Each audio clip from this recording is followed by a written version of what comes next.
Okay, call to order the Lowell City Council regular meeting Tuesday, August 20th at 7 o'clock. Roll call, please. Mayor Bennett. Here. Councilor Harris. Here. Councilor Stratus. Present. Councilor Webb. Here. Councilor Murray. Here. Okay, we're all here. Stand for the pledge. I was gonna say, really? I pledge Allegiance to the flag of the United States of America, and to the republic which stands one nation under God, indivisible, with liberty and justice for all.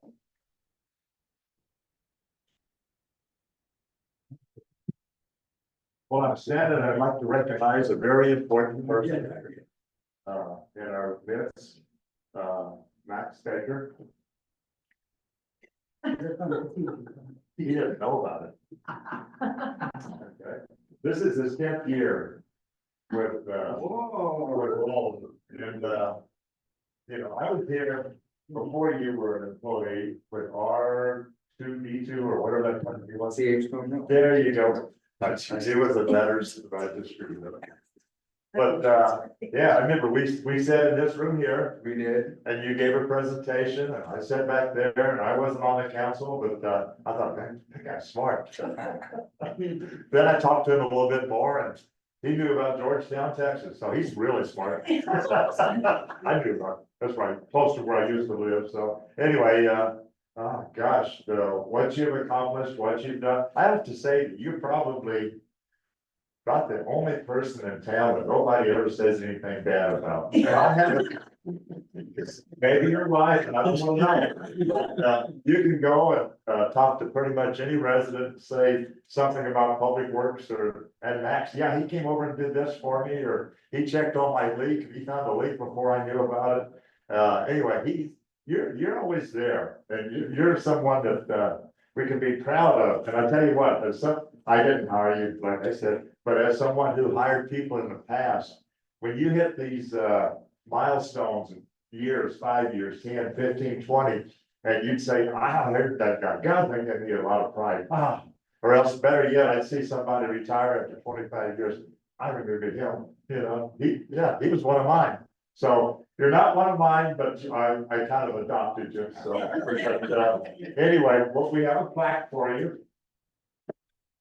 In recognition of 10 years dedicated service, Max Baker, Public Works Director, presented August 20, 2024 by the mayor and the city council. We're all involved in this thing. Appreciate that. Is there anyone else that says, you can have your plaque. I think you must get a picture of that. Oh. Did you get a picture? Pull me another picture. That's great. Okay, I'll let you speak if you'd like to say a few words on it. Say, when I joined the city 3.5 years ago, I felt an immediate connection to Max, and part of it might be we're around the same age. He's a year or two older than me. It's yours. We both spent formative years of our lives in Appalachia. Yes. Max in West Virginia, me in North Carolina. So, you know, we swap stories. Yeah. But I think more than that, he's just a great guy. Yeah. You're just a decent, I appreciate great guy. He injects humor into the workplace. You keep it energized. You just keep the morale up. Like the mayor said, nobody. Let me rephrase that. You are universally loved in this community. And you're making an impact on people's lives. And I'm proud to come and work alongside you every day. I appreciate And I thank you for your friendship and your support. Thank you very much. Okay, we're gonna recess at 7:05. We have cake coming out. We Oh, we did the cake cutter. Thank you very much. And the other thing I'm supposed to remind people was, you were in the Grange plays. I was. And somehow. Maggie suckered me into the. Yeah, probably, oh, Maggie did that? No, she did. She said it was the least lines in the play. It was the most lines. Yeah. It was on the first page. Oh, it was fun. Yeah. Murder crows? Murder crows, yeah. As you guys all know, I moved here recently. I've worked here for 10 years and I'm very happy to be part of the community, not just work here, but to actually live here. So it's something different. I will take the compliment about no negative comments, but Yeah. yes, I will take that. Thanks again, everybody. I appreciate it. This was unexpected. Can I get the whole city council picture? No. Oh, Is it out there? it's. Yeah. I don't think I could, but I can see it. There's not. Can you like your other? No,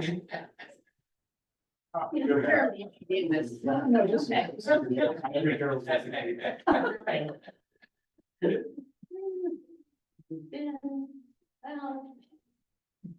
This is going on our Facebook page, by the way.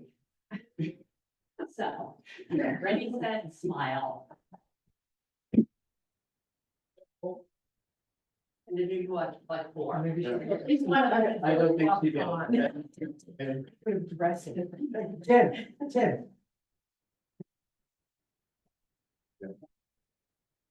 I'll be there.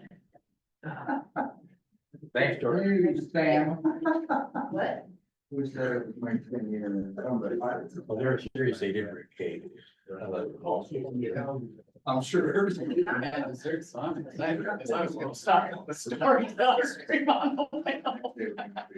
I mean, you can still do that. Well, no, I don't have. I hope that we. I might, you already done. Might be done. I don't know what time it's. Nine. It didn't look controversial. Kim's battery's almost dead. We're gonna sit here and eat cake. I'm out. I gotta go. I'm out. I have a whole packet here, you can. Sit next to me. That's your penalty. Charger. You'll bring the charger. Yeah, I guess. I just hate sitting on my phone, so I was thinking, it's like, not doing what you're supposed to do, yeah. Hopefully they'd be like.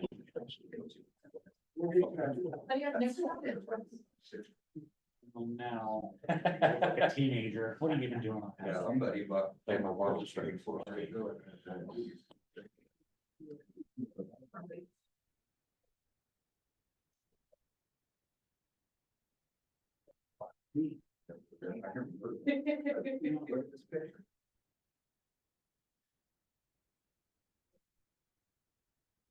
Upstairs, aren't they?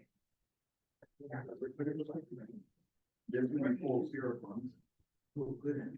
I didn't use this there. Oh. This one is like. I bet it is. These are like double coverage. The mayor said. I have no idea. I don't know. Yeah, so. I'll open it. Did you stop recording when the mayor Sam, said? that's just. Where It's did still it come from? Crumble? Still recording. Crumble, yeah. What is up, man? Crumble, it's,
So it's sitting there. Yeah, okay. Good, perfect. Okay, good. I'll bring all my stuff. Okay. Thanks. I don't like your thing. Yes. Well, not late for so much more expensive than some. Yeah.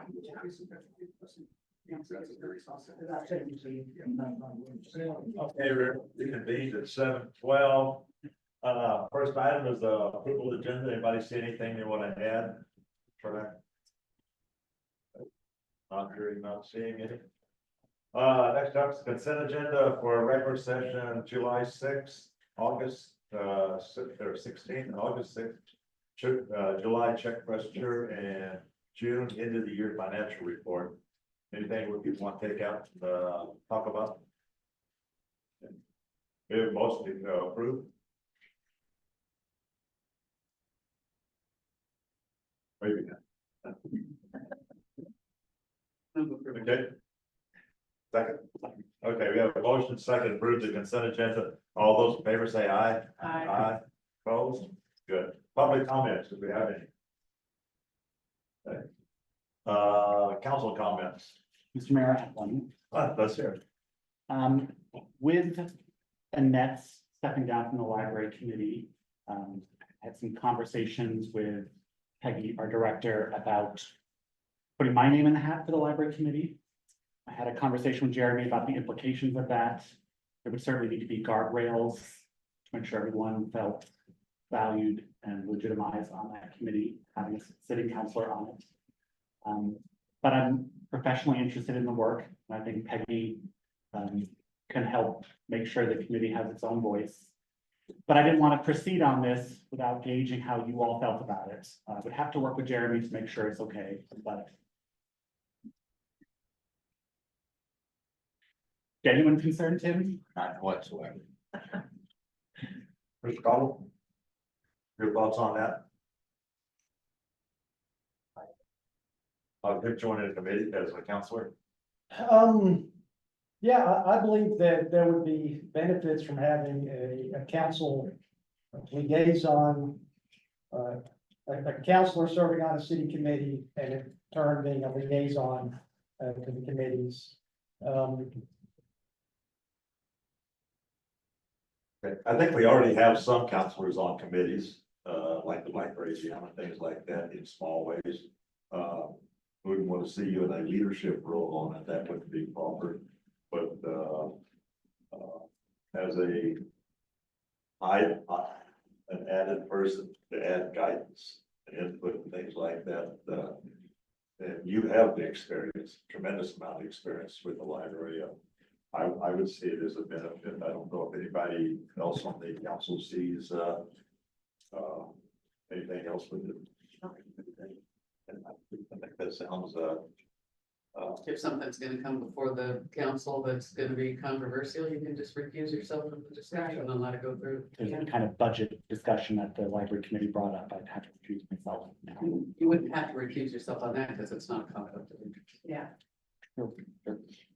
or if you see something coming up that you know is gonna be, Yeah, Coming to the controversial council, is then what I mean, so you you don't. might want to step Over. aside from that committee and just not go to that meeting, you know. It might be, that might be. Unless you're getting paid, then I don't know. And old library books. Okay, thank you for stepping up and doing that. 2 and 1. Yeah, every committee and everything like that. I'll follow up with a formal application for you all to vote on. Tonight, I really just wanted to hear your thoughts on Okay. the appropriateness of that, Yeah, oh, yeah, okay. You might not pass. Yeah. right? I mean, Maybe not, I thought, good, no, that's good, glad to hear that, glad to hear that. I know we all do little roles with the committees, but not a member type role, so good to see you there. Okay. City administrators report.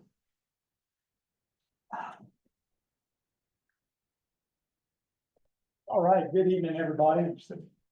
We are scheduled to go live with e-permitting on October 12th. I've submitted our notice of intent to amend building fees to the Oregon Building Codes Division. That's on their website. That's kicked off the 45-day notice period. Just as a reminder, the deadline to submit a declaration of candidacy or nominating petition for election to city council this coming November is August 27th at 5:30. After August 30th, but no later than September 5th, the next step is for me to submit a certified statement of candidates to Lane County elections. As far as development activities, I approved a type 2 application for a property line adjustment. That's the first type 2 application that we've received under our new development code under type. Previously, a property line adjustment would have had to go to the planning commission. Under a type 2, we send a notice to adjoining property owners, have a 15-day notice period. After that, if there's no objections, I can just sign off on it. So that streamlines the process. I met with the contractor who's interested in building what would be our first ADU in the city. And I approved the hillside development permit for a new single-family home. Good question. I've lost track. What is it that's posted on the website in terms of development activities that we do get a chance to see, and what? Are these not, these aren't ones, right? Because they're not going to planning commission, or tell me again, we had that link where you can see. There is a link online for land use applications. And now that you mention it, I did not post this property line adjustment application online. Okay, but it will be, and then that's, and maybe if you would mind refreshing our memory about that, then. Sure, yeah, thanks.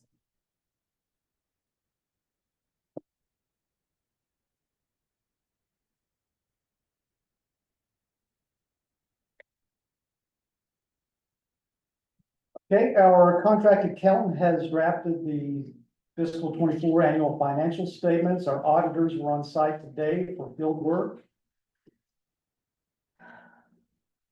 Civil West Engineering revised the wastewater treatment master plan and sent comments to DEQ.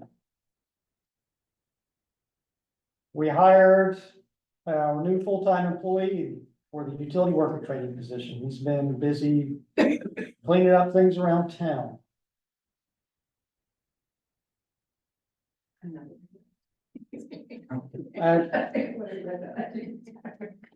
No relation.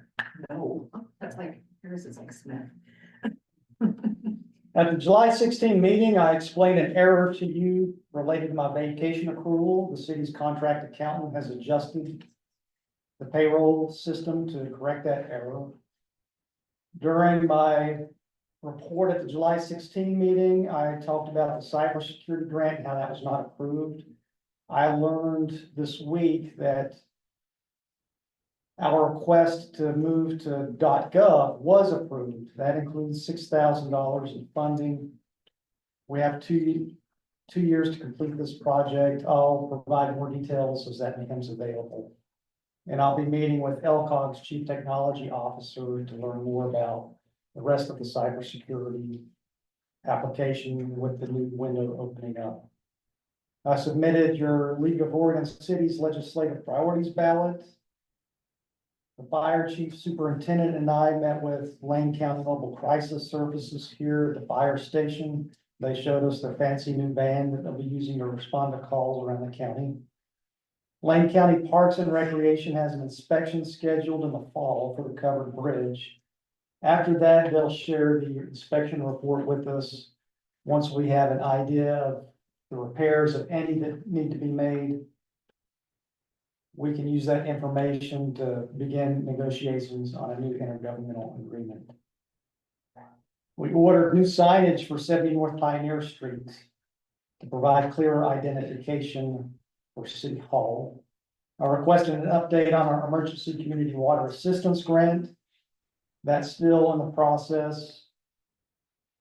Under the summary financial report, The June 24 financial statements are unaudited, depending on any adjustments from the auditor that might change. But as things stand now, a few significant items. First, there's a balance of about $53,000 in the general fund restricted for tourism-related purposes that could potentially be used for any covered bridge repairs or anything else that's tourism-related. General fund spending restrictions were in effect through fiscal year end. The general fund is projected to decline $68,000 based on the draft annual financial statements. The water fund's balance increased from a low of 37 at the start of the fiscal year to 141,000. A lot of that's due to unprecedented water sills.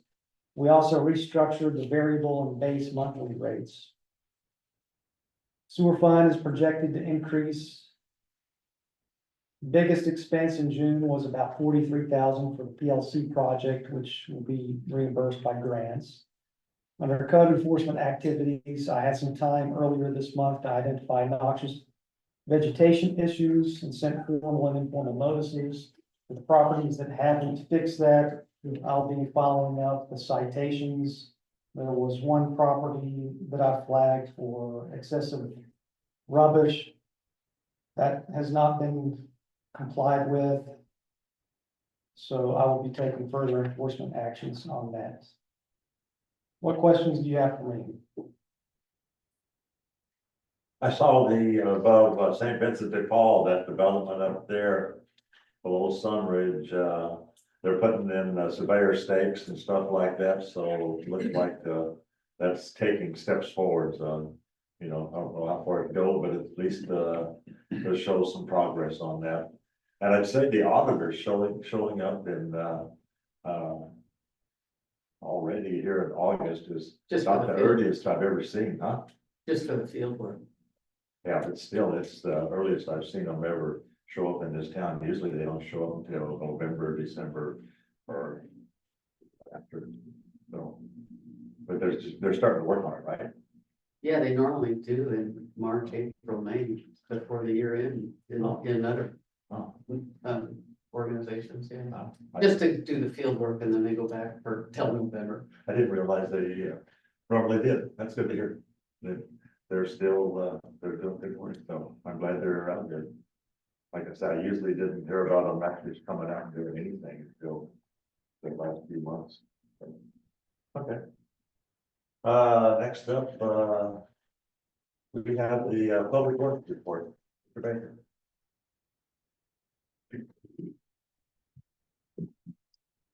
Good evening, everybody. Public Works report. Excuse me. Streets and parks, we are waiting on a quote to repair the stage. I told you guys a couple months ago, we had a leak on the stage. The quote is expired, so we requested a new one. We had some restrictions, as Jeremy said, on into your budget stuff, so they have came out. We are just waiting for the actual official write-up on it. I don't anticipate it being astronomical. I think it was around 1,800 last time, so they got to replace. They have to custom make 2 new sheets and replace it, so. And I'll update you guys with that when we get there. Staff's currently working on pothole and crack repairs throughout the city. We're not gonna get to everything, but we're gonna try, focus on the bad spots first and then kind of see what we have left over. Also put some calls out to Pave Northwest. They recently purchased a new machine that's pretty fancy. You go over a bad spot like alligator skin, which is the road bag cracking. It uses a infrared technology, reheats up the asphalt that's there and then puts it back smooth. So he actually reached out to us to come out and do a demo and do a couple spots just to show us. So we still might do that, but So nice thing. one more time? Just one more time. See it quite right, yeah. So, and he's possibly gonna do some stuff at the parking lot of school too, so he wants to kind of get us out here. One good thing I like to hear is, he told me in the quote that they can come out for a full day and accomplish quite a bit for just under $5,000, which obviously they're spending authority, but I like that number because, as you guys see when we talk later tonight, you know, $5,000 doesn't get you very far with asphalt, so. And also park restrooms remain closed. We'll keep you guys up to date on that as things go along. It's gonna be probably, I'm gonna guess late fall, early to late fall before we the plan on that, so. Question on streets or parks? Here. Water treatment plant distribution, the new PLC SCADA program is up and running. It was a long week, to get there, but we are running on the new system. Jeremy came down, to take a look at it last week. It is, to say high tech is an understatement. It brought us in to the 2000s and has already made significant changes and improvements. I have a comment in here that we produced the most water ever in a 24-hour period. That's not because we ran faster. That's not because of anything. It's just because of the process of how it runs. It maintained a true 185. The time to start the plant, stop the plant, streamlined. It is much more simpler. It's a game changer. So, and this is with the older plant still. So, I'm not saying everything's perfect. There's still some kinks to work out, some programming to come back and do, like, you know, kind of wish list items for staff as we kind of mess around with the system more, but it's nice to have something very user friendly. Did that power blip affect you? It was a good test. We didn't get to the point of throwing the main breakers yet, and that's one of the things that we were supposed to do next week. But it did not. We were making water during the lightning strikes and the power outage. It was more of a power bump. Yeah. But pulled it up, you know, we have everything on battery backup. We have DFN down there now, which is nice, and pulled it up remotely on the laptop, and everything was still running the last one stayed, so that was good. Wednesday, 8/14, staff participated in a video call with U.S. Army Corps engineers and many other people, DQHA. This is regarding lookout point drawdown and the timeline for anticipated turbidity increases. I thought this would be a lot of people, or it was a lot of people, but it was a lot of people and me and Hunter. I figured it would be Sweet Home and maybe some other downstream users. So it was a very good call. It went way over, as most of them do. A lot came out of the call. Most of it was communication based. As you guys all know, we can't anticipate the turbidity was going to happen. We can only kind of get ready for it coming. So the fish biologist, Taylor, yeah, that guy, he pretty much everything that we suggested and kind of threw out there, he was all for it. So he already fired emails right after the meeting. This will be a reoccurring meeting, not just with Lowell, but with other Sweet Home and other downstream users, so that we can kind of do some networking and when we get more into it. And just to give everybody an updated timeline, we are not getting, public. yeah, we are not getting a changed curve like they're recommending for Green Peter and Foster Dam. They're not even going to start their drawdown there until October. They're going to do it very fast in a short, small window there. Lookout, that is not possible because of the shape of it, how deep it is. So they are going to start after Labor Day, whatever their planned foot per day drawdown is, and anticipation is by, I think he said October, that the signal point boat ramp will be out of the water. So the water will be below that. I'm not sure if you guys look, the lake still looks beautiful. Look out. We just hit 19 degrees in the reservoir here. We're usually 19 degrees about into May. So they're still pulling from the bottom of the lake. We have low turbidities. The water is actually absolutely beautiful. So I'm not saying there's not going to be issues. We know there's going to be issues, and all we can do is be prepared for it. So, yeah. The lake spiked at like 7 feet a few weeks back, which is, the spike is normally 4.5. You know, because it doesn't, and it messed up a bunch of us on the lake. Does that affect you guys? Excuse me. It doesn't when we're running at the speed we are.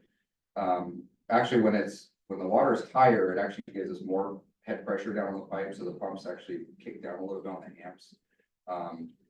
If the other ways would affect us if they went lower. Yeah. And I've seen it low, but never lower than that mark on the reservoir we're getting it down. So it messed with a lot of things. It was high. It was up into the asphalt right there by the water plant. So They're working on the fish passage or something, but I wish they'd somebody know.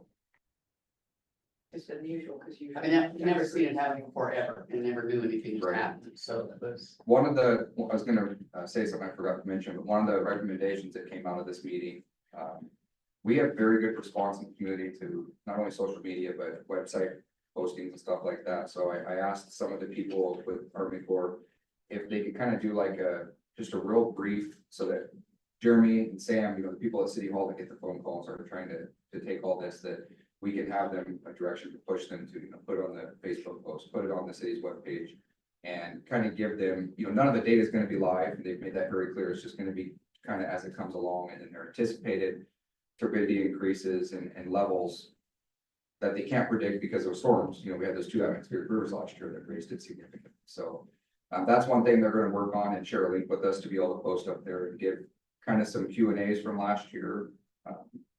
As everybody knows, it's a much different response in Sweet Home. So they have a lot of good things that I think we can push to the citizens before we get too far into that. So And so are they gonna finish that project down on Dexter Dam then before the drawdown? I don't think so. I Oh, think there's, gosh, that's a 2-year. I think it's a 5-year total. Yeah, they're. Yeah, they are making a lot of way. They got the substation and that was that scheduled outage we had a while back, but as far as the adult fish facility, I mean, I think they're on track. They're just, it's a few more years still. Yeah. Yep. Any other questions about the growth?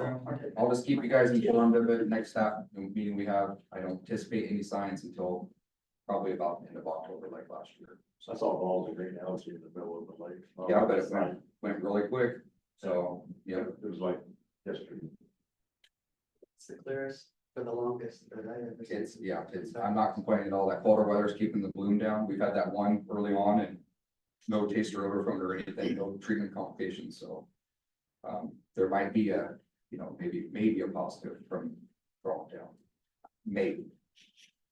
Wastewater treatment plant staff is gearing up for video inspections of sewer mains. This is to have a baseline comparison to use during the wet weather video inspection for I&I. This is a position that's gonna be almost solely filled by the new staff member that we hired. This is gonna take a lot of somebody's time. And so a little bit of training coming up on that first to get everything documented baseline, and then of course follow up in the wet weather, which anticipate is probably going to be roughly in January. So. Working on a plan for biosolids removal from the drying beds and the drying pad for disposal off site. I feel like I tell you guys this every year for the last 3 years. The problem is we take it to a very specific place and we have to meet their timeline. So we're ready this year on the drying pad, but we have to get that off before we can clean out the beds. So. It is budgeted. We have money budgeted in there to be able to remove this, and I'll just keep you guys up to date when that happens.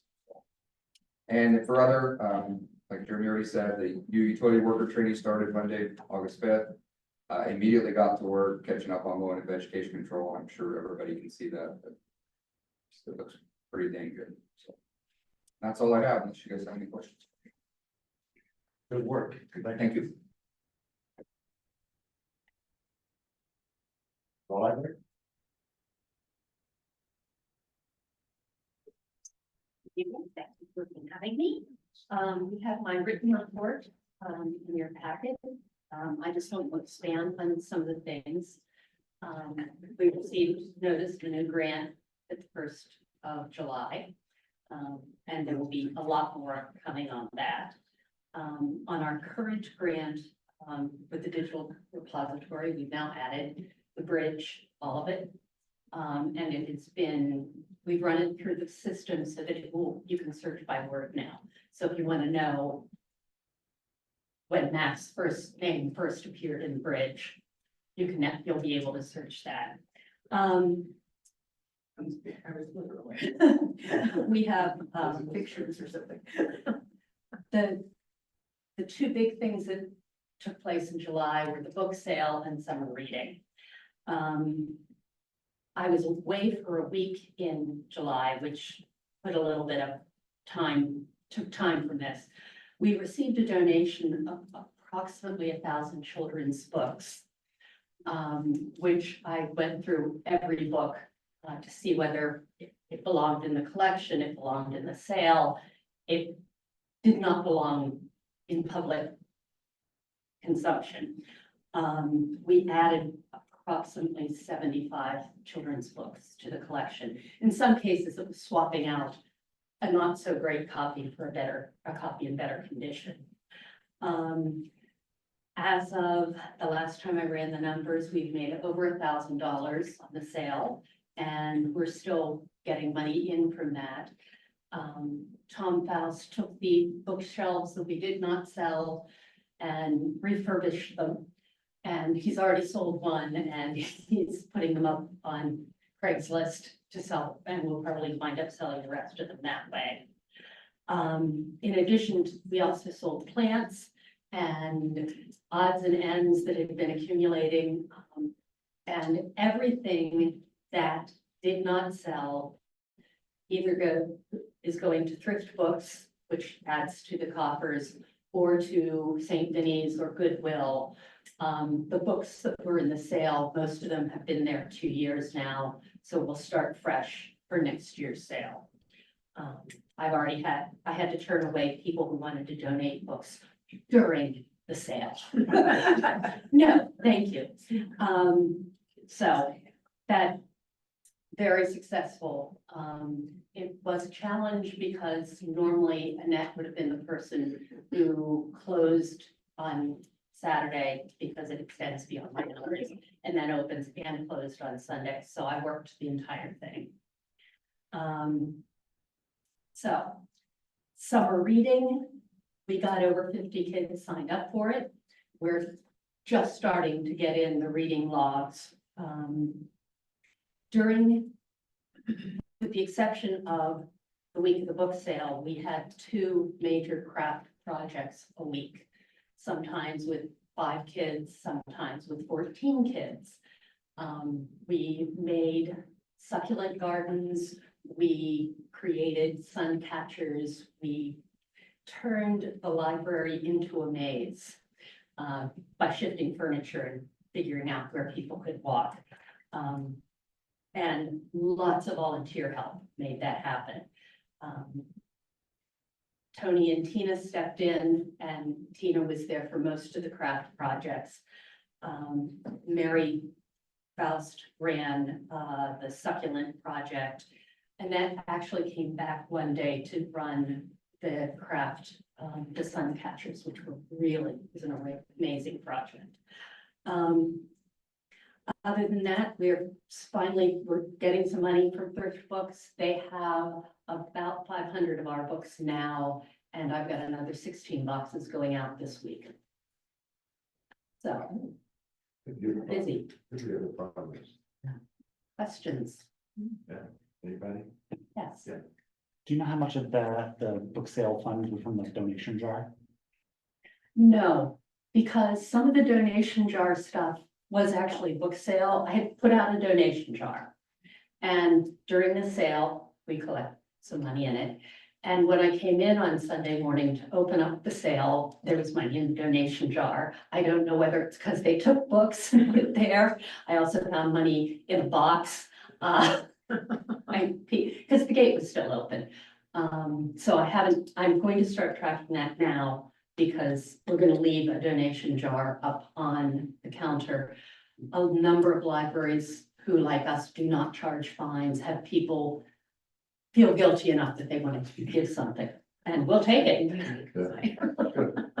Mr. Mayor, Yes. I just wanted to share, because I did a shift during the book sale. It was really common for someone to give us a 10 to buy $2 worth of books and then put the other $8 in that donation jar. They shared a lot about the importance of this library to them and the service they get from the team. So Peggy, you do great work. Thank you. Certainly do. I've also recently gotten a number of comments from people who said they were looking to move out of Springfield or Eugene. And one of the reasons they chose Lowell was because we had a library. That's all. Good. So. Good for us 5 years ago. Good for you. Thank you. Yeah. Thank you.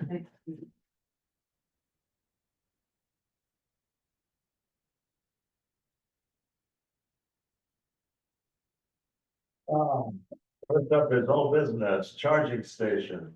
Mr. Connell. Mr. Mayor, Councilor Weathers graciously volunteered at the last meeting to gather some additional information. I had some correspondence with Councilor Weathers for an update, and if you don't mind, I'll turn it over to her. Yeah, because I really had good intentions on typing this all up and it didn't happen. That's fine. So one of the big questions was, can we do anything we want with the equipment after the grant period? And basically she said, yes, you can. That's the good news. The equipment provided would be 5 level 2 chargers with 2 ports each, so it'd be 10 chargers. The annual cost would be $6,400. I could never get real clarification on what that maintenance was. It was more like troubleshooting or, you know, so there's kind of a service agreement, so that really isn't worked out. I just, because I didn't know, I just thought, you know, can you break it down to EV charger maintenance for dummies? And I never really, I don't think I was asking the question. They didn't realize how basic, I guess, my question was. The biggest problem is they don't cover vandalism. And so, Fleet, that they call Fleet, was supposed to get back to us about how they were gonna handle vandalism deterrent, because what also she added, whether Lowell participates or not, they're putting 3 chargers down at the covered bridge. As part of their thing in this, so, I mean, that didn't have anything to do with the vandalism thing, but that was one of the things that was definitely gonna come in. It takes like, what, 3 to 4 hours? I was trying to ask people their experience out there, 3 to 4 hours, with a level 2 charger and like 45 minutes for a level 3. So then I made a pitch for, well, why don't you get the covered bridge fixed so people can use your chargers and go through the interpretive center? So sorry if somebody calls and says there was a weird person leaning on this, but I thought, you know, hey, get them someplace to hang, because there's no place to hang down there currently. Then Jeremy had a couple other questions. One was about whether the grant money would pay for paving the parking lot there, you know, so people wouldn't be on gravel, assuming it'd have to be year round. And they weren't sure, didn't get back to us. And, but who sets the user charge on the charger? That would be the city of Lowell after the grant. The county would set it during the time. Their point really isn't to cover the cost of the maintenance. But I was talking to some users and it ranged from like, 9 to charge at home was about 9 cents a kilowatt hour. And on the road, they paid anywhere from 16 cents to 40 cents per kilowatt hour. Yeah, a level 3 charger goes up to 300 kilowatts per hour to charge, so figure that out. Anyway, those were some interesting things. And then another question was, what is the total value of the charging station? What is its estimated useful life? And they didn't have information on that. This really hasn't gone through yet, you know, so they haven't really done it. This is just really in on the early part. Oh, and I should add, I mentioned it to the superintendent because I remember, I think I mentioned there is a charger at the wood shop for over there. And he is interested in playing, especially if it was just right across the parking lot from the high school, you know, they've got teachers that drive EVs and that could be something there that they could utilize. But he's real busy getting school set up and then got called away on an emergency, so haven't been able, and the deadline's this Friday. So, Oh, to say yes or no? yeah, whether we're in or out, and yeah, that's the unfortunate part, because when she answered the first question, I thought, okay, great. And then the vandalism scares me. Mhm. Did they say anything about the commitment after the 5 years? There is none. Okay. That's what I'm saying, that we can do anything we want. We can take them out. Run it, change price. So couple of things, so, 5 level 1 or level 2 chargers would require a good sized electrical service to be built there, so there wouldn't just be the chargers there would be electrical service installed there and all the infrastructure that it requires to facilitate. Which is what you. A distribution center. I can't imagine them not doing some improvements on the parking area for the EVs to be installed. I don't know to what extent, you know, they said they weren't sure either, but I can't help but think that there would be some improvements on that in the area. When you're talking about the rates, you know, you said the level 3 charger is 300 kilowatt or 3 kW. So if it takes 45 minutes and it's $1.20 at the most, it'd be like $1, you know, it'd be like, you said it was 40 cents an hour? For At the most. yeah, so per kilo, per thousand, so, that'd be like $1.20 to charge your car or something like that, you know, somewhere in that ballpark. That's on a level 3, level 2, probably. The level 3 chargers are $70,000 a year to Yeah. maintain, which again, I just don't understand because they couldn't say what, The difference is, yeah, what To exactly are they? maintain, and how did this work again? I mean, they put them in, right? Mhm. I think they're just more expensive because they have to be able to pull and discharge power at a much, much higher rate. Because the level 2 just takes longer, so the amount that it's pumping through. Yeah, I just mean that's maintenance, that doesn't include installation. don't even think it included the electricity, so that's what I don't understand, but. So. I was all gung ho until the vandalism thing, and I just don't know what that would entail. Again, I just don't know. So it would be our responsibility if they get penalized. For 5 years. I know we don't know the answer, we can't know the answer to this, but if we apply for this by Friday and then find out the vandalism would make our insurance so prohibitively expensive, we can't do this. We could still, It would Withdraw, affect our it says- insurance, county owns them and runs them for 5 years. unless we were responsible to deal with vandalism. And that's why I kept kind of looking at Max, because if something gets vandalized and damages and causes some kind of incident, They would still bear liability for it. Okay. That's an opinion, not a fact. It's their equipment, they own it. Who's gonna be responsible? Exactly, have to pay for the maintenance cost to get it operation. See, I don't They understand. said they would pay for maintenance and I operation. know, but the contract that they wrote a contract with a company, and that company is not gonna cover vandalism, so. Charge point assured, charge point. So. I don't, you would think that then in the first 5 years, it'd be the county's cost, but that's not what she said. See, I just don't think they know. Yeah. That's the problem. They haven't negotiated anything. They haven't, And why do they need a? because they have to apply for this it's a federal grant. It's huge. It's huge. I am too. What? I'm supportive of it. I'm supportive. Unless Jeremy and Max think there's some serious concern here. I say at least apply for it and see if they can find out more information, because I don't understand how maintenance could not include vandalism if the system is damaged.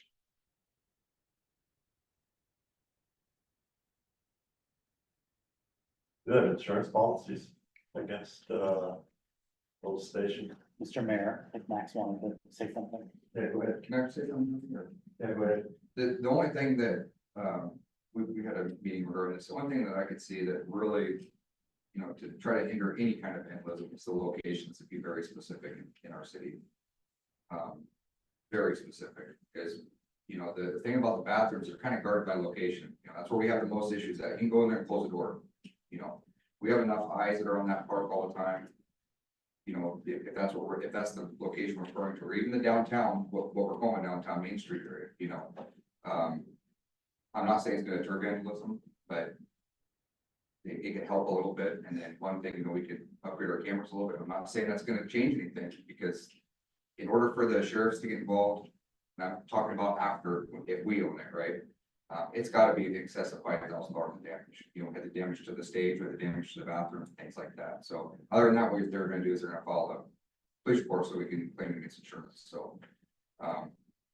The location has gotta be key on that, in my opinion, just.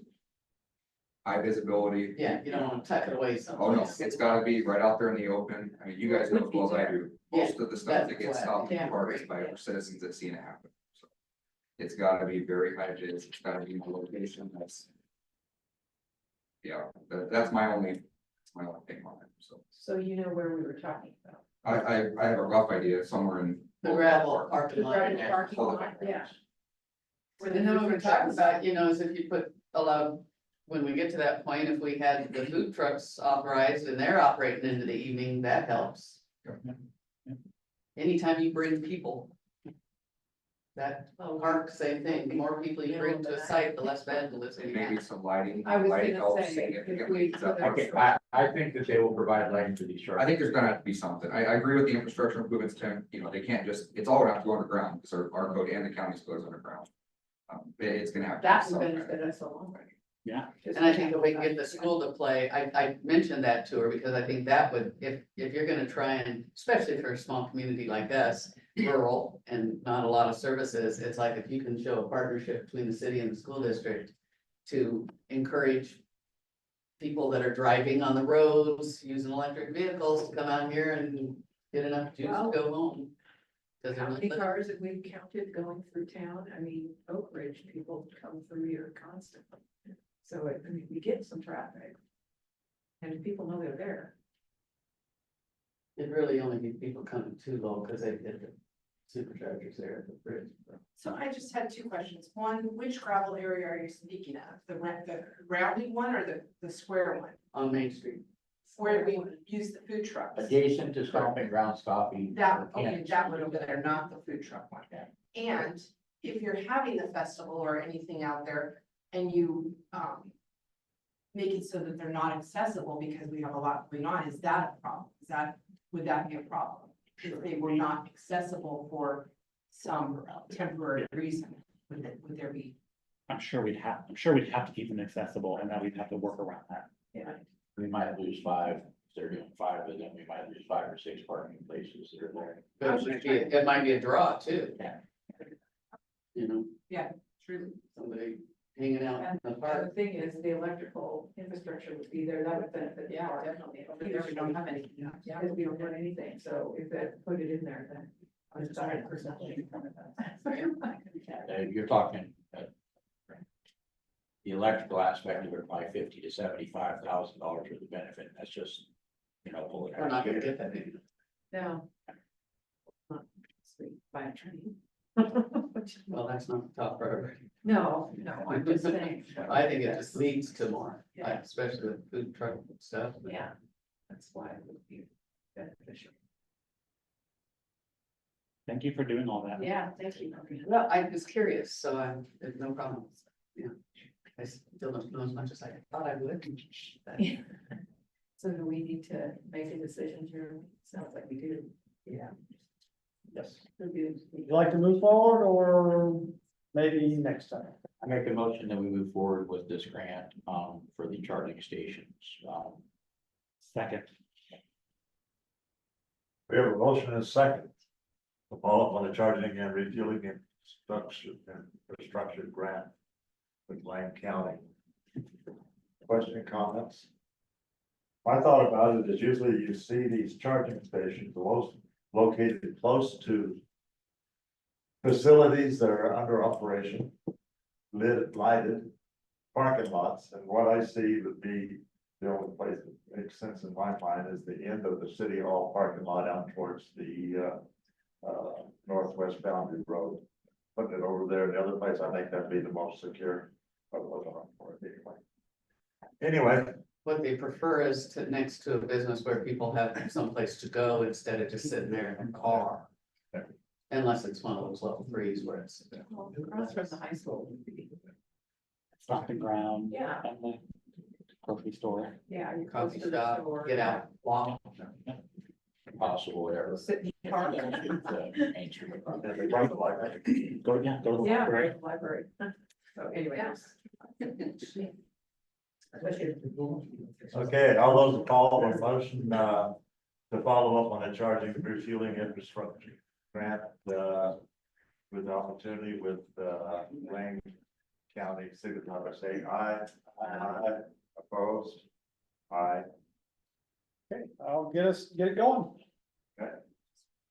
Thanks, Jeremy. Next one, Parks and Recreation Committee, Paul Fisher swing set. Tom, you want to introduce this? The Parks Committee members, Tony Marisi and Lisa Anders are here tonight to talk to you about some recommendations from the last Parks Committee meeting. And while they're getting settled, I'll just pull up some visuals. Okay. We met our goal. our fundraiser was phenomenal. I think everybody contributed to it and the town really stepped up. So we got together and we picked out what we wanted to get. And what the cost is, and we still have a lot of money left over that we're actually gonna be putting into the park. Cause it's not just dealing with the swing set, we're also gonna put in a gaga ball area that Lisa will explain, cause I don't know much about it. And we also wanna do, yeah, there it is. Oh, there we go. I also have a video for anyone who Yeah. wants to see a And video. then we also wanna do wood chips throughout the whole play area. And, you know, just upgrade the whole area and not just concentrate on a swing set. Deal with the whole park, cause we have enough funding and we can distribute money evenly throughout the park. So, yeah, with our funding plus the, remind me what it's called, System development charges. system development charges, we landed somewhere around $13,000. And from what, well, Jeremy's got it up, from what we are estimating between putting in the swing set and buying all the infrastructure, the, my gosh, what are they called? Anchors. Anchors, thank you. Anchors and the wood chips, and then we discussed the Gaga ball pit, which is something that is hugely supported by the children of our town. Yeah. And I think would lower vandalism in our parks overall. We landed around $11,166. Yeah, it changed a little since, Yeah, it went up about $4,000 Yeah. since our meeting, but. Yeah. And then we're gonna put in handicap accessible swing set. Yeah, we did discuss getting we one did, seat on the swing set base that was an you ADA know. seat. Yeah. That's we're- not we're- Oh, that's cool. Yes, so we, Yeah, there we go. it'd be 2 bays, 4 swings, so 3 regular swings, 1 ADA swing. Yes, and then as far as the Gaga ball pit, does everybody know what that is? Very, very much do. So it's very basic, and the great thing about this, the kids in our town, the junior high kids especially, they love this, and it keeps them busy, and I have witnessed this, they all work together, it's teamwork, it's sportsmanship. There's no arguing, when one kid's out, they all just kind of form this little like, yeah, dude, you were out, and they just do it. And, you know, they work together to get back in the game. It's like enclosed dodgeball. It is, Yeah. but, you can't go above, like, you can't use your feet or anything, Oh. and so it's not super violent, because all you can do is like slap it. Oh, okay. Yeah. And we were gonna put. Is there one at the grade? There was one at the school, but I believe it was falling apart, Yeah. and they took it out, but they have not put it back in yet. Remember that, I never did know what that thing was. I know, I never knew what they were saying either, and then I went to outdoor school with the junior high. and I Cause the watched them one play, that we wanna put in will be made of, like the Terex. Composite. yeah, it won't be wood, Correct, yeah. Yeah. And then there'll be a ball net raising up, so to keep the ball. Yeah, we Going discussed up like putting a net balls. by We the, can put a the road out to here. get the high net. But the nice thing too about this is in a couple years, 5, 10 years, if this isn't the thing anymore, all we have to do is take the walls down and we have a chunk of park back. So it's not like, It's not it's not gonna permanent. be super permanent. Yeah. It's, yeah. I think it's great. Not concrete to dig. Yeah, yeah. So we just need approval to carry on with this. So. A motion? Okay. I have a recommended motion on your agenda. And a packet for Jennifer's motion. Okay, oh, there, okay, so I will make a motion to recommend and to authorize the purchase of the swing set and the construction of a Gaga ball court at Fall Fisher Park. Is that good enough to include all? Second. Got a motion second, for further discussion. I'm glad to see you're doing that. The kids need a lot of things to do. Thank you, that's And, awesome. it really is, something extra for them. So thank you. Yes, they're very much. They all know we're here tonight. Very excited. You heard some of them outside earlier. All those in favor of the motion to accept the Parks and Recs Committee, recommendation to authorize purchase of the swing set and the construction of the Gaga Ball court at Paul Fisher Park, signify by saying aye. Aye. Opposed? Good work. Okay.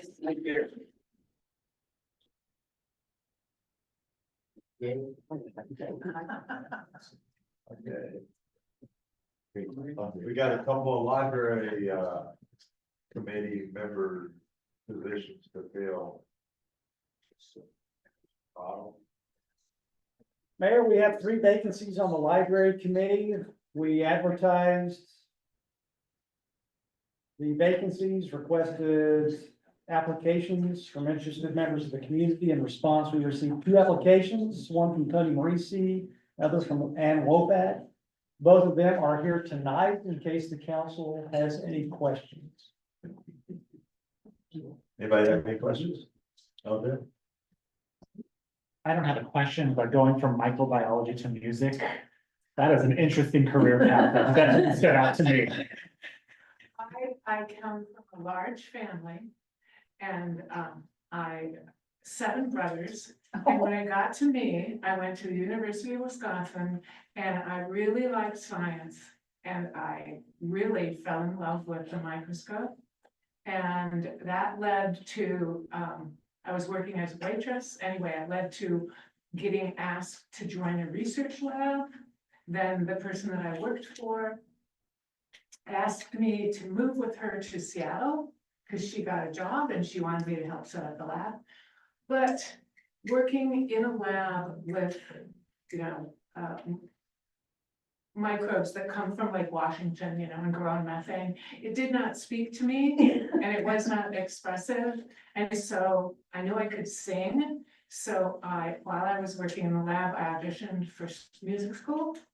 And then I got my degree in performance and got my master's. And oh my goodness, and that was serving me my expression. And so that's what I went. I can already see the workshops Peggy's gonna hope. That's wonderful. I have concerns about the University of Washington. How's Badgers there? Badgers are okay. To that point, she's a rower, so. it does Oh, make rower sense. too. So I don't, I could tell. I was gonna say, I'm drooling over her. it's really the legs, it's not the arms. No. It's like the arms. Skill. I do not live in Lowell, I live in Pleasant Hill, but I'm here almost every day. Good. Yeah, we'll, that's okay. Full of love. We'll say that. Cool. Thank you. Yeah. We have a motion. I'd like to make a motion with a modifier to, I'd like to make a motion to approve the 2 applications from Tony Marici and Wopat, but also accept Jimmy Murray as a member of the library committee without submitting an application, if that's possible. I think it's just business that'd be well taken care of. Yeah. To get on with it, if that's acceptable. Application on file. I mean, I applied for city council. If Jeremy thinks that's okay. Sure. could you fill it out just for the record? Good idea. It just takes care of the business and gets us back. to I will the library. Yeah, then we're not hunting. Still. Yeah. And things, in the next meeting, they can have their full, And we have a motion and a second for the library committee for Tony Morisi and Wolfpack and for Jimmy Murray. Any further discussion? Okay. All those in favor of the application for the library committee for Tony Morisi and Wolfpack and Jimmy Murray, once he submits an application, all those in favor signify by saying aye. Aye. Aye. Opposed? And I think Jimmy withstood from that, so that's fine. I did. Oral history. We're coming along on that. Good to see you again. It's been a while. While putting together the grant to create a digital archive of Lowell and the surrounding areas, I heard again and again, oh, you need to talk to so-and-so, you need to hear this story. While I know digitization very well and have a strong background in it, I have no background in oral history. I know enough to know that I don't know enough. And so when I started researching the second grant, I contacted a bunch of people who have oral histories, websites in Oregon. And every one of them said that Chris was the guy. And Chris said, yep, I'm the guy. So I would like to hire him to be the coordinator of the program. I will be working closely with him as we identify topics and how-tos and the kinds of, there are forms that have to be signed by the participants. There's ways to edit the recordings. There's all of this background stuff, and Chris knows how to do all of that. So I really think Fantastic. this is the way to go. Question by anybody? The point of this is that we're doing sole source, that's really the thing that's coming before us, right? Which I don't have a problem with at all. Right, yeah. Actually, you're on the short list of people who will be interviewed because you knew Lee. No, I didn't, You didn't. I know people. that- You know, all right, I knew there was a contact to get to Lee information. Well, Yeah, she's one of the reasons we got the grant. you know, I'm a traffic director, not a stop it. Okay. I was gonna say, I know that people who remember her as kids. Never hit me. Not reading. She was long gone, but that might be. Motion. Oh, shit. I'll make a motion to approve a sole source procurement for oral historian consulting services based on the findings presented in the agenda item sheet. And to authorize the city administrator to sign a contract in the amount not to exceed $8,000 with Christopher Eric Peterson for these services. We have a motion and a second. And the 8,000 came from a grant, right? Yes. We've already got, okay, cool. Any other questions? Okay. All those in favor of motion to approve a sole source procurement of oral historian consulting services based on the findings presented in the agenda sheet, item sheet, and to authorize the city administrator to sign a contract in the amount not to exceed 8,000 with Christopher Eric Peterson for these services, signify by saying aye. Aye. Opposed? Thank you. Thank you. Wonderful. Don't want to lose you now.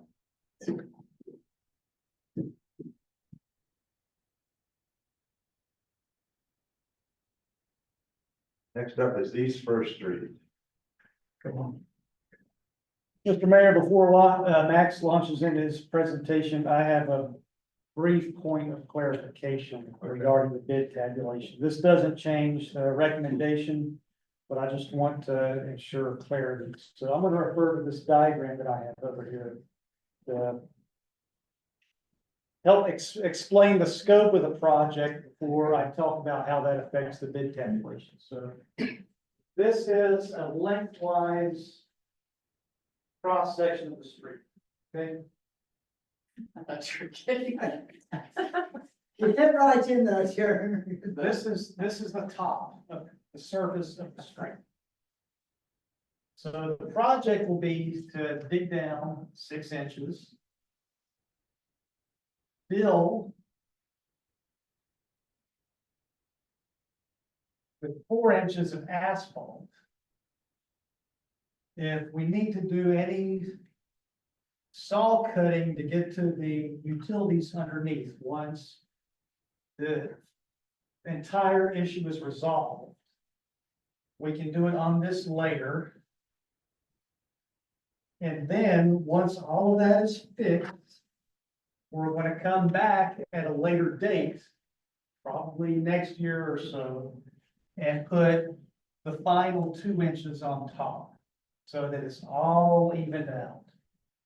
That way, we're not, if we go ahead and do the full, 6 inches here, it would just leave a bunch of cuts on the top, and we don't, that's what we're trying to avoid. So with that in mind, if you look at the Riverbend, no, the Wildish quote, they have a bid alternate here, number 2. Added 2 inches asphalt concrete. We need to subtract that. Because we're not doing that right now. So the first phase would have that $17,000, 17,700 reduced from 70. That would be correct, that would be deleted, so that total. 74879 minus. So Wakeview's and Riverbend don't have that 2 inches of asphalt. Correct, Bid correct. now. So to have an apples to apples comparison. Wildish. Would be 57,179. They're still the highest bidder, so that doesn't change anything, but I wanted. You to be clear about that, so we have an apples to apples comparison on the prices.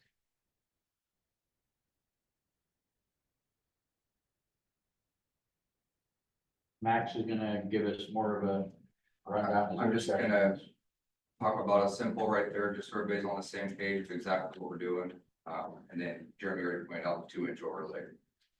It's just a bit alternate. So I have some questions. Yep. So speed bumps and the Wakeview thing, and I don't know, I haven't looked at all those bids, see if they have the same package. Speed bumps on each end of the job. Let him explain it. Oh, okay, well, he is gonna give us some information, that's what I was asking. Yeah, I'm gonna Okay. talk about that. Okay. I'm gonna, Okay. for everybody up here I real had quick. that same thing. Yep, if everybody look up here, just to give everybody an idea, I don't know the latest pointers from stand up here, but just to show you guys real quick.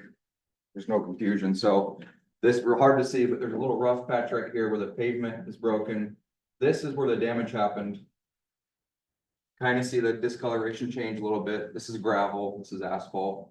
So the total project that you're referring to right here is the 24-foot width, curb to no curb. There's nothing on this side, sidewalk here, all the way down past the first driveway, just slightly. The damage stops here, and then this here, this is already just a clean cut from when Trailblazer got put in later. So there's a few valves in there, a few sewer mains and everything else. So the black area is the project that's the 7,200 square feet or whatever they identified in there, that the quotes you're looking at. So they all bid the exact same thing. 6-inch dig out, as Jeremy said. So remove the top 4 inches of AC and a little bit of the compact gravel on the bottom, and then a speed hump at each end. The speed up at each end came up for 2 reasons. One, this area has been complained about for speed since I've worked here. We've had many people come to council meetings over the years and refer to that, and I can attest firsthand. We've been up there a lot since this issue happened, and it is a speed area. Also, this was a recommendation, not a recommendation. This was something that was brought up by the engineer. Because we're gonna do the 6-inch dig out and do the 4, as Jeremy explained right here. Even though it's a long enough distance, you will not see the 2-inch difference in AC because they would have wanted it anyways. We're gonna put a speed hump at each end. So one right there, which is right about the time people, you're getting base, you're getting right at the bottom of the hill, getting ready to start climbing. And then one at the end there, which is where the road naturally turns anyways. So one, it'll help offset that, even though, like I said, even though you're never gonna see it. This is very common, this happens in a lot of places. And then the 2-inch overlay, like Jeremy said, is to hide all the scars and everything that could or will, or may happen at the end of when everything is said and done. So the 2-inch bid shouldn't have been on there because it could be a year, 2 years, 3 years. Asphalt's gonna change over time. The reason for that is everybody's seen saw cuts. There's one in front of the high school. Even though they look good when they do them and they back pave them and they put the tar, over time, it's a weak spot in the road. It always is. You're breaking all the way through the subgrade and you're trying to compact fill a square area. So that's the reason for the speed humps. The different prices in them, Tim, I asked. They're the exact same speed humps that meet our specs. It's just, maybe one of them they're doing it with the, maybe attempting to do it with the machine or whatever. Most speed humps I've ever seen are done by hand. They dump it there, shape it, and compact it down. So really, it should just be a little bit of labor and then, you know, a couple extra tons of asphalt, so. Go ahead. We've heard in the past from the fire chief some concern about the impact of speed bumps on emergency vehicles. Have we talked to him about those on a hill? He's aware of these, and these are not the bad ones that he's referring to. Okay. Yeah, these will be just the big, long, just like the ones that go to school. I was just. The ones that are close to your place. Yes, yeah. The ones that are in Highland are a little bit more aggressive. And I'll just tell you guys right now, nobody in the fire service likes any kind of speed humps, period. I totally understand that, especially when you're driving a loaded vehicle. But yeah, these are not the mile per hour restricting like the ones that I put in on Lakeview. Those are 5 mile per hour speed humps and they are true 5 mile per hour. These are the standard that you see everywhere downtown Eugene. We're not gonna put the cutouts for wheels because, you know, people swerving and try to get it. So just be a standard like we have on Highland, Moss, D Street, pretty much everywhere else in town. Staff will take care of assigning and everything else. This is specifically just the paving portion of it, so. And just to be clear, this is only paving, so demo, what you see compaction testing, which is what we're required, and then the paving of it. So, yep. I'm not sure if you guys all looked at it. All 3 people. I said October, right, Jeremy, timeline, so, which is pretty crazy because most people we reached out to, you know, they're already booked up through the entire paving season, so. City has worked with all 2 of these people, before in the past. As you guys know, we've had some major street projects, so. Yep. I imagine we weren't, I shouldn't say that. I noticed that Wilder said that compaction testing was excluded, but the other 2 are including it, so. Yeah, we sent everybody the exact, so if you read, they're doing the compaction study, if you read their quote, let me get to it here. Scroll it down here,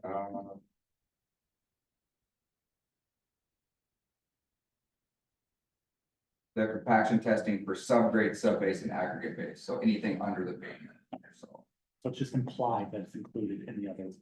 Well, it's gotta meet, it's gonna have to meet, or the engineer's not gonna pass it anyways. Thank you. Yeah, so, and these guys are professionals, and they're the big pavers in our area. But I did see that, I thought it was where they specifically called it out, even though everybody else included it, in the bid. So. Yeah, and actually one of them even talks about how they're gonna do it. So. Yeah. That's what I wanted to know. Reviews are good on Wakeview. Yep, reviews. So, we reached out to 8 local pave companies, like I said, 2 of which I've worked with since I've been here. We got to Pave Northwest, all the locals, the ones that did the parking lot. A lot of people were too busy they came out but never submitted a bid. Pacific Excavation is one company we called. They do a lot of work around here too, and they recommended Wakeview. They don't do projects this small. They do much, it's a very small project for all these people. So, they recommended Wakeview. Wakeview came out very next day. They're very tentative. We've checked on some other jobs they've done. No complaints, no nothing. So.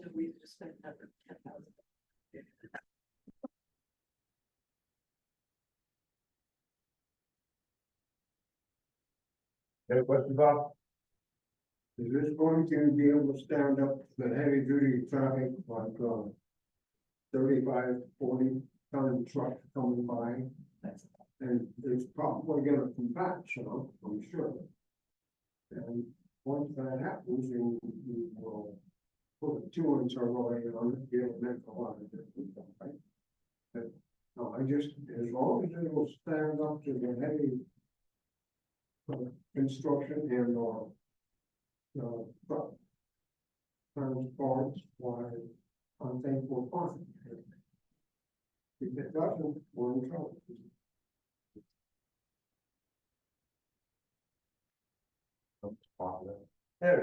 Yeah, so all the work will be done to the current public work standards.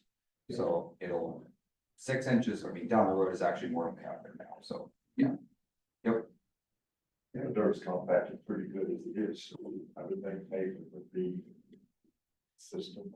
I'm thrilled that we can get this done before winter. That's huge. That is very huge. For public works, that is huge. Yeah.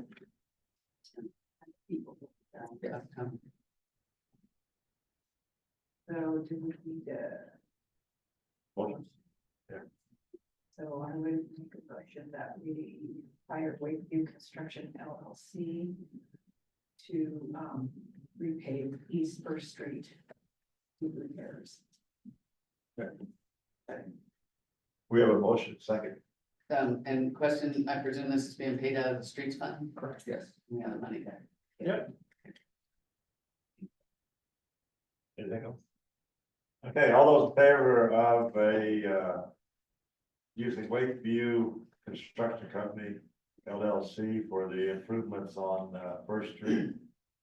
And we have 37,871.06 for the quote, signify by saying aye.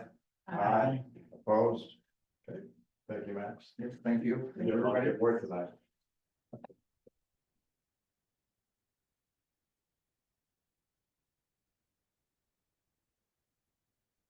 Yeah, I think we're down to sale of the old city hall, looks like.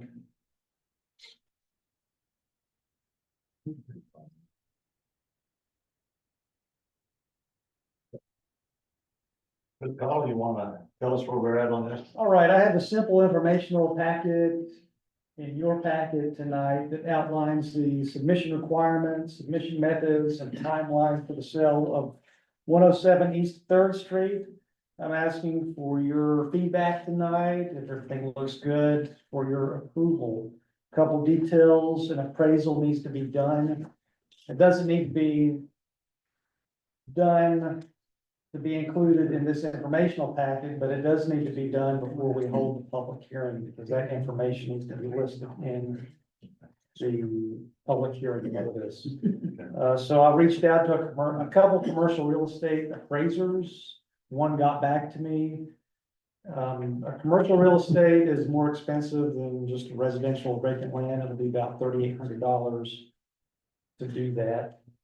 And if the buyer doesn't have their own representation, to prepare for that, I'm gonna reach out to a commercial real estate firms to see if somebody could work with us on a limited basis in case we need them to provide the purchase and sale paperwork and to work with us through the escrow process, and just to see what that would cost us. So other than those two details, I have a very simple packet here. So do you have any questions or comments or thoughts? We got a couple of them. Yeah, go ahead. The ORS says including an appraisal or other evidence of the market value. So to me, that kind of says a market analysis, that isn't necessarily the detailed, expensive appraisal. There aren't any comps here.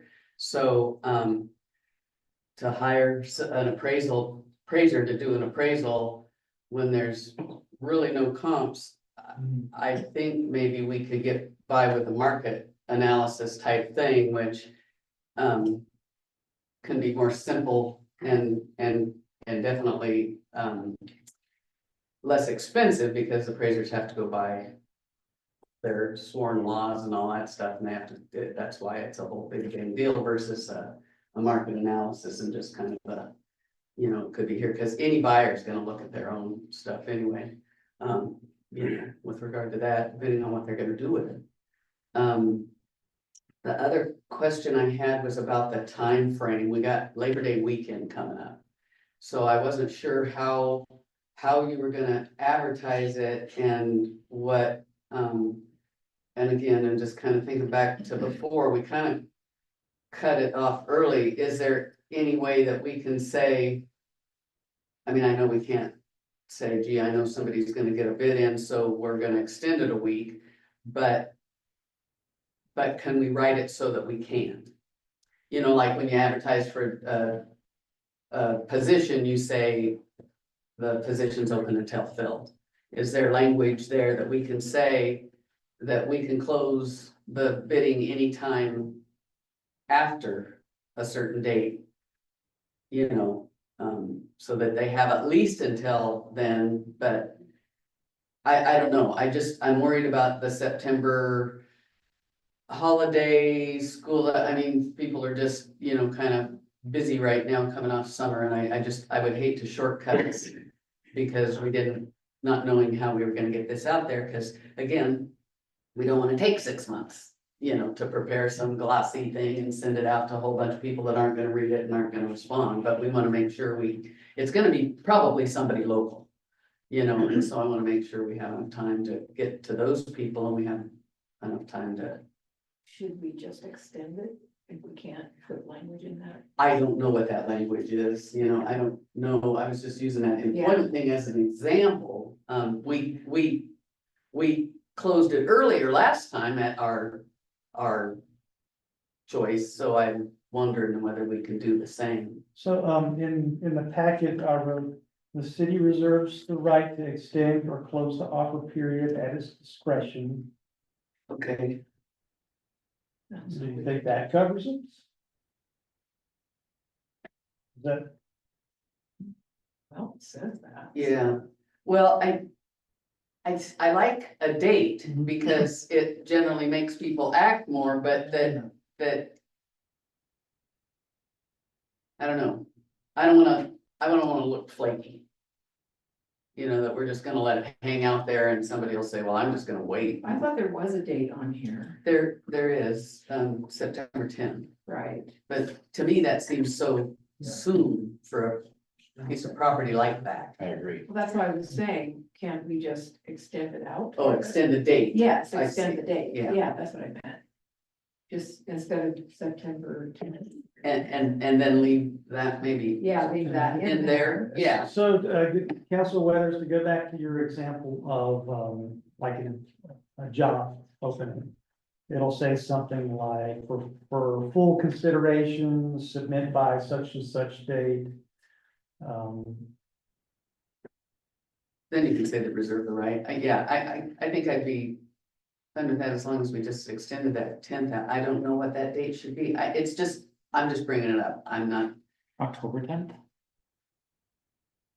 Yeah, because you know, Just to people pick a usually day. have to get financing, you know, they have to think about that, it's not like it's been on the market before 3 times and now people know it's coming up again. Because we're almost to September. I don't know, I'm not a And then real just bump estate. everything out. Huh? And then just bump everything out with this new date of October 10th. Yeah. Yeah, I mean, the public hearing will not happen until we get an offer. Yeah. You know, so that, It feels like September 10th was, picked, so it's for the next council, the July 17th council day, so. I have no problem with the 20th, like what she's saying, and, because even after you get it in, it's gonna take a while to get it and everything like that, so. If it didn't get, looked at, or we could have a special meeting, but, if it did get looked at until the 1st of October. I think that would probably be acceptable. I mean, I haven't talked to anybody because I didn't want to do that until, you know, I came here, but I wouldn't mind just asking people in the business, you know, just, we have local people. Yeah. Just to see, I thought there was interest in it already in the past, so maybe the 10th would be better, but I just know that for me. Well. I don't have money like that sitting in my checking account, so. You can get it, but it's not that, Yeah, that's pretty quick. There's people in this town that do them, so that's the good. Yeah. well, yeah. And they, we've already seen, there's been a big, excitement about building in this town, so, Well, but I people are still still think coming. the 10th of October would be. There's still this interest rate I was reduction just gonna that's, say, you there's a know, lot going on. anticipated mid-September, so I don't Yeah. know if that makes any You difference. got to you. people moving in that's paying cash. If they think the interest rate's gonna go down, they're gonna want to wait for that to happen. If it doesn't, it doesn't, but they are, yeah. And I didn't know the date was set because of council meetings I got. I just looked at it that way, to me, Oh. just how I perceived it. That's all, you know. I think we're not gonna do anything until we have, like she said, until we have an offer, right? So I don't think we're stuck with that. And if we make it October 10th and then 15 offers come in, We've got a 2 days statement here later, that says we we can. could close early and say, Good idea. A good idea, the 10th, I think. Is there a minimum bid? 10th of October. Yeah, Yeah, okay. Yeah, I do think September 20th is really, Yeah, huh? I just picked that number. Well, it's not, Yeah. it's, We don't want it to be a Sunday. so. Yeah. it's not, It's Thursday. it's a Thursday. Maybe. And the office isn't open on Friday, so it's the end of the week, and Say, wow, that just worked out perfect. that's perfect. Or being great idea. With premonition. Want to do that? Do you wanna do Any that? problems with that October tenth? on your? Yeah, No, that works. and like he said, if we get so many offers, we can close it, because we put that statement, if you would, that is, yeah, I wouldn't have to be looking for. Then they get fired. Didn't we do that with one of our sales? I think a lot of offers, they leave it over because No, close. the word may be out to get hired. Yeah. We'll see. Okay, so do we need any? Is that all you need? Well, I'd like to, Council Weathers' point on the appraisal versus other evidence is well taken. From my perspective, appraisal is the most conservative route. But if the council thinks that a market analysis is sufficient, I'm happy to proceed down that direction too. So y'all just tell me how you'd like to handle this. I just don't think, appraisal, there's no stop. Have you gotten any responses to the appraisers that you put this out to you? There's one who's ready to work with us, the other one who's declined. So I was gonna say, I've known people that have waited quite a while lately for appraisals, so. Yeah. Well, why can't we try the market analysis if there's something that doesn't seem to work out? I think that. Because like you said, we can proceed without that being in hand at this point. So I think the point of that is just so that we don't do some sweetheart deal and we ignore all market evidence and we sell it to somebody we like for $5,000 and when it's, 500,000, but I'll bet you all 5 of us can put in a number and none of us are gonna be That's right, we're not gonna. close. Because it's a unique property and there's not a lot of comps. Has a close Especially- park. Huh? Has a close park. Well, I know. especially with. And it's got enough zoning in it that we have not done much, Right. and so that's, Well, it's people got a got to think about what they want to do. It can be just residential though, right? It doesn't have to be business on the bottom floor. From what DRA, Yes, absolutely. yeah, so that's good, It's not. because I think it's on the fringe of that business thing, I prefer there not to be. Well, yeah, that, I think they could probably go back to the planning commission or whatever, if they want to make it all one or three or something else. I know it's part of the downtown plan, but, Right, but it can be residential, it doesn't have to be business on the Right, bottom, right. residential on the top, and I think that helps in that neighborhood. Yeah. you know. For sure.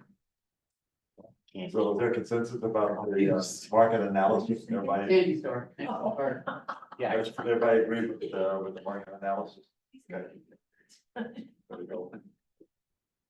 So I have an October 10 deadline for full consideration and market analysis versus appraisal. Is that correct? Did you say? Yes. Candy. I agree. It's a nice one. Usually more time than, I'm sure it'd be- Let's see, what time is it? I go home. It's late. Around any good.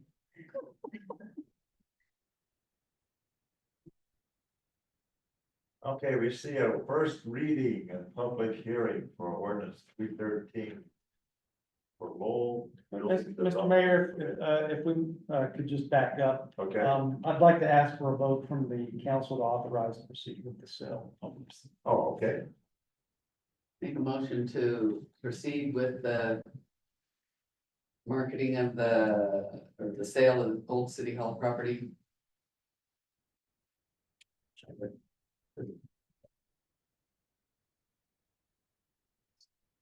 we have a second? Okay, Timmy's second, okay, good man. Any further discussion? All those in favor of the marketing, authorize the city administrator to proceed with the sale of 107 East Third Street using the for sale by owner method. All those in favor say aye. Aye. Opposed? Okay. You have walking papers there. We're gonna do the public hearing next. Okay. You wanna introduce it first or just open it up? Let's go ahead and open it up. Okay. Public hearing is now opened at 8:37. Mr. Connell, staff report, please. All right, this ordinance reflects the fee schedule that I reported you, good night, Tony, at previous meetings. It also amends a section in the building code titled to adopt Appendix J of the 24 International Building Code. And then it also amends a section related to how building permit fees are established. And that section says that building permit fees are established specifically by resolution. So this amended language, it just deletes the word resolution. Oh, gives the option for resolution, or in this case, for ordinance.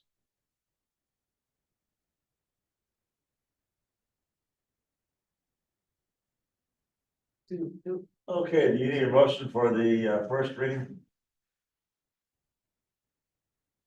You gotta hear from the public. You gotta hear from the Yeah. public. Where's your staff report? Do you have a question for the public about what he's talking about? Not a clue what he said. Okay. Well, then you're out. I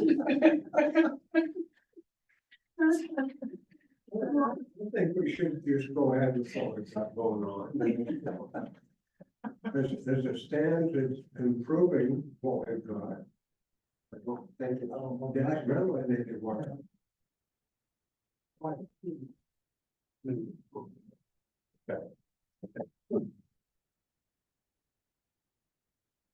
Any other comments back there? Council? I just wondered if our local builders know this is going through.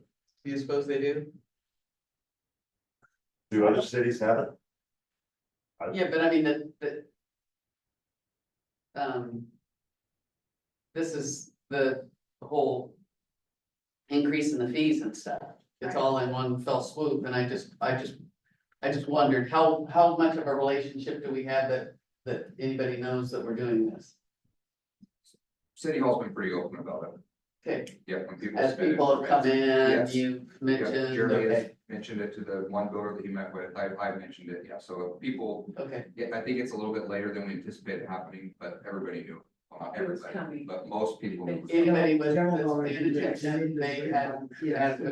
I feel good about that, okay. Yeah, I'm not saying every single person, but I think we did a pretty good job about advertising, just let you know, hey, just so you know, just like we did with SDCs. You know, I'm just gonna shock somebody, oh, if you done it yesterday, you would have saved. it for that." Exactly. You know what I mean? Yeah, So we did the same thing, so. Okay. okay, I'm comfortable with that, good, Thank you, next. thanks, yeah. I think we ran into some issues in the last year or so where people built on graded lands that didn't think that this was needed or there was issues that came up, so it's good to have something more permanent. Depth.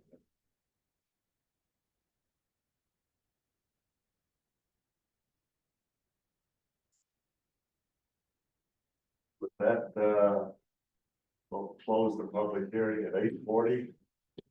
And now for the reading of the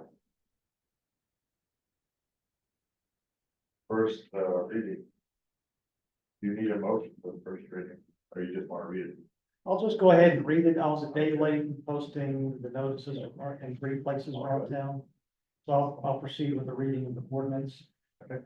City of Lowell, Oregon, ordinance 313, an ordinance amending the Lowell Building Department permit fees, adopting Appendix J grading of the 2024 International Building Code, and amending the section on how building permit fees are established. The City of Lowell ordains as follows. Section 1 of the attached fee schedule for the Lowell Building Department permit fees is hereby adopted. The attached fee schedule supersedes Resolution 587 dated November 2024. Section 2, that's section 8.001 of the Lowell Revised Codes is renamed and amended to read as follows. Section 8.001 standards for the grading of properties. The city of Lowell hereby adopts Appendix J grading of the 2024 International Building Code. Section 3, Section 8.002 building permit fees established in the Lowell Revised Codes is amended to read as follows. Building permit fees will be established in accordance with ORS Chapter 55 and adopted by the city council. Public hearing is required before adoption of building permit fees.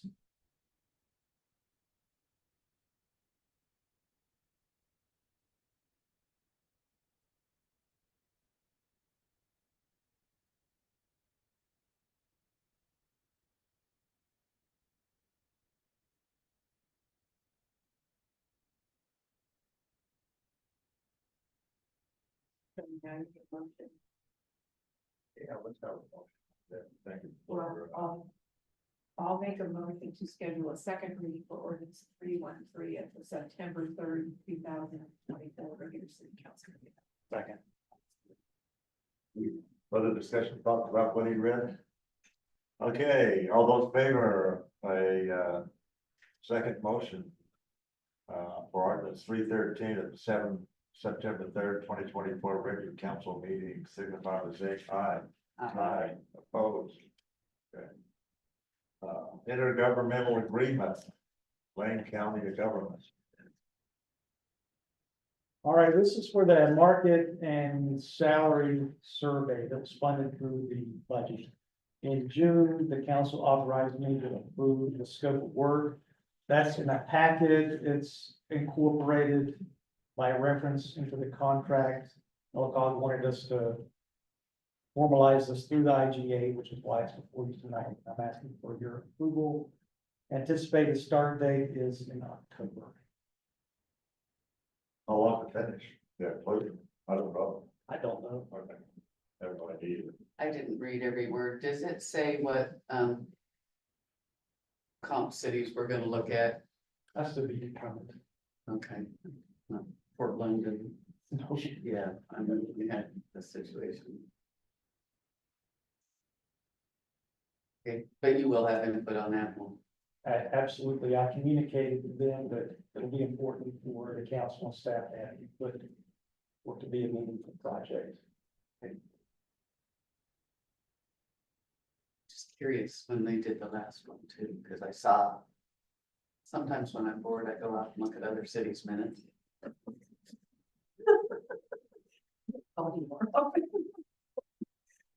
Like I said, this retirement, I'm kind of deadly at the evening with a laptop. Bedtime reading them. But yeah. Some sort of way.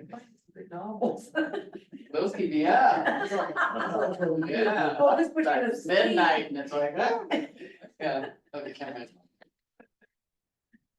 Okay, are we ready? Yeah, let's do an motion. Okay, I'll make a motion to approve an intergovernmental agreement with the Lake Council of Governments for external market compensation analysis at the member rate of $7,791 and to authorize the city administrator to sign. Second. Okay. We have a motion and a second. Further discussion, thoughts? All those in favor of motion to approve an intergovernmental agreement with the Lane Council of Governments for external market compensation analysis at the member rate of $7,791 and to authorize the city administrator to sign, signify by saying aye. Aye. Opposed? Yeehaw. Okay, September 3rd work session. I want to get your input to see if the 6 o'clock work session would work for you. Some suggested topics include code enforcement abatement, reviewing our evaluation process with the city administrator, and starting to get some thoughts on an annual planning session. I'm not here either. Okay. Maybe the next. And if we do this, I would prefer, if we're gonna be doing it at 6 o'clock in work section, that it be on a Thursday or a Friday. It's really challenging for people to play and get up super.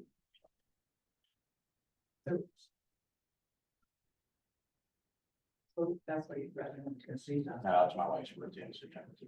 Yeah, no, that's I fine. have to do something.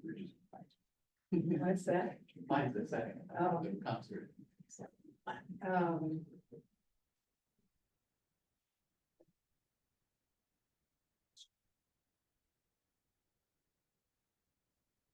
We do an off week, Tuesday at 7. Is it the 6th that comes in? Yeah, but he does. I would prefer doing on Thursday or Friday, Okay. in case we're running 9:30 at night, I get 6 hours. Yeah, okay. So an extra meeting. Yeah, but it's dedicated. Yeah. I can do it the fifth of the sixth. With that Thursday or Friday, so I would have to skip that one if we did it that week. Jeremy, does a Thursday or Friday? Before we get all excited, is that, can Well, we you can make that do work? Thursday, because he. Thursday. Thursday, because the office is closed. Yeah, Thursday would be okay. So the. No, that, I can't, which is, Yeah, which is fine. It's I not, trust y'all. What's that? I can't do the fifth. Oh, you can't. Oh, I'm sorry. Okay. Okay. Also, next Thursday would be the 12th. I can do the 12th. Oh, it's I can do the 12th. great. Yeah, no, we don't have to get an answer tonight. I just wanted to be proactive in carving out some time with y'all. Okay, why don't you do a poll then or something, Oh, okay. when we all can. We'll see calendars. Calendars. I'll send out a meeting. Okay. Thank you.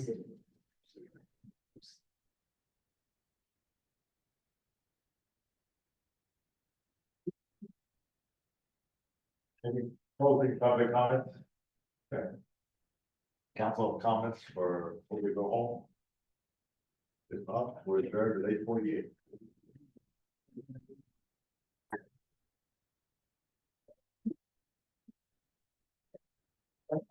Oh, my goodness, General. You're gonna rock.